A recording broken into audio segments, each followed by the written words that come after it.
আসসালামু আলাইকুম। আজকে আপনাদেরকে একটি ড্রিঙ্কস বানানো শিখাবো। এই গরমে আমার মনে হয় যে কি এই ড্রিঙ্কসটি খুব ভালো হবে।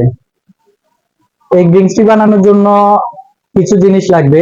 উপকরণগুলো হচ্ছে যে কি দেখেন, কিছু পরিমাণ আইস নিয়ে নিতে হবে, রক সল্ট যেটা আমরা বিট লবণ বলি, তারপর হচ্ছে যে কি মিন্ট, বাংলাতে পুদিনা পাতা বলে, তারপর সুগার সিরাপ আর দুইটা লেবু এই সাইজের আমরা এটা রস করে নেব।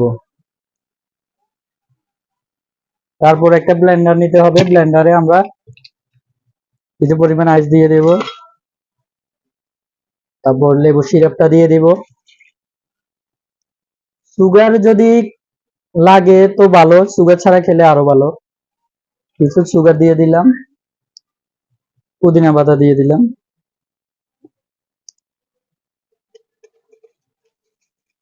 হালকা একটু সল্ট,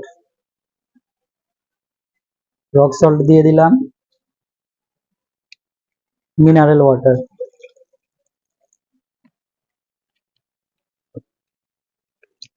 তারপর আমরা এটা ব্লেন্ড করব।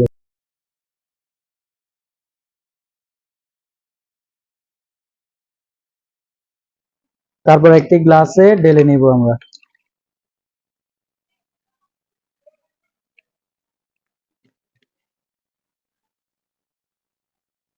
এই গরমে যদি শান্তি পেতে চান তাহলে এই ড্রিঙ্কসটি অবশ্যই ট্রাই করবেন ঘরে বসে।